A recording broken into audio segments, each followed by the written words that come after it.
Hello and welcome to today's interview.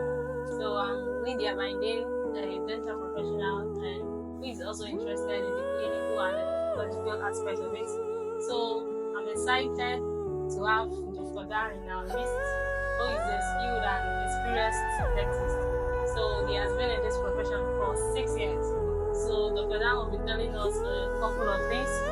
So let's start with the first question. Thank you for joining us, Dr. Dam. How are you doing today? I'm doing great. Passing my one last night, so I can't be more happy. Okay, Yeah. that's good to know. So we have some questions for you. Okay. So we are going to be going into the first question. Mm-hmm. So our first question for today. So Dr. Dan, I have a question for you. Oh, yeah. Thank you for joining us today, Dr. Dan. Yeah, I'm happy to be here. Okay, so can you start by telling us a bit about your profession and your background and what led you to study or pursue dentistry? I would say my choice of dentistry is, serendipitous. I stumbled on it by fate. I used to have an uncle that lives in England. He was studying at the University of Birmingham. So whenever he travels down to the country, he comes with a prospectus, of these universities. So I was flipping through, and I saw it in there that dentists, they are very, wealthy. They make a lot of money while still giving smile to people. So at a very tender age, I've always wanted to be a dentist.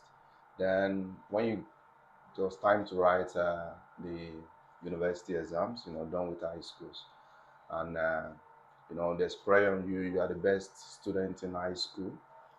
People want you to just go in and become a doctor. So the pressure from external, from parents, peers, is to become a doctor. So I chose medicine. Tried wrote the UTME 2 times. I didn't get in medicine. Then I said, oh, why not go back to this my initial thing I read when I was much younger. So dentistry very close to medicine, and I shoot for it, and I got it at a straight. Serendipity. I was very happy getting into the course in Ife. It was I'm not really a class guy. I just go in there, sit down at the back, listen to the lecturer. Then after class, you go out there, you play soccer, you do student unionism, you do activities. I like playing chess and all that. Just student life. But after school, the plan was to leave the country immediately. Go for public health. But I went to Hauchi for NYC, and that was where I found out that dentistry, it's a calling for me. Being able to impact so much people within that short period of time, it tells me there's more to do. And from then up to now, it's been through the sky. Yeah. Thank you so much, Dr. Dan. Yeah. I really learned a lot from your experience. Okay. So I would ask, what if you didn't get the dentistry? What would you actually love to do next? You see, right from young, I've always been very resilient. You know, I started going to making money for myself as early as 16 years. I like getting things done. So if I'd written dentistry the first time, remember I said I wrote for medicine 2 times, they didn't give me, then I went to dentistry again. If I didn't get, I would have written it again.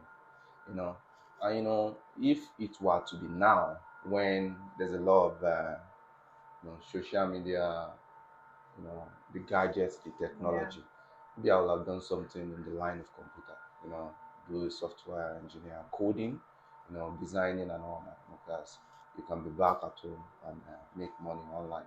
So perhaps I'll have been a software engineer, if not dentistry. Yeah. Okay. Yeah. So I would say the dentistry you studied, you did it for the love of it. Yeah, of course. And you can tell, Lydia, we work together. You can see how passionate I am about, the practice of dentistry. Yeah, that's very good to know. Thank you.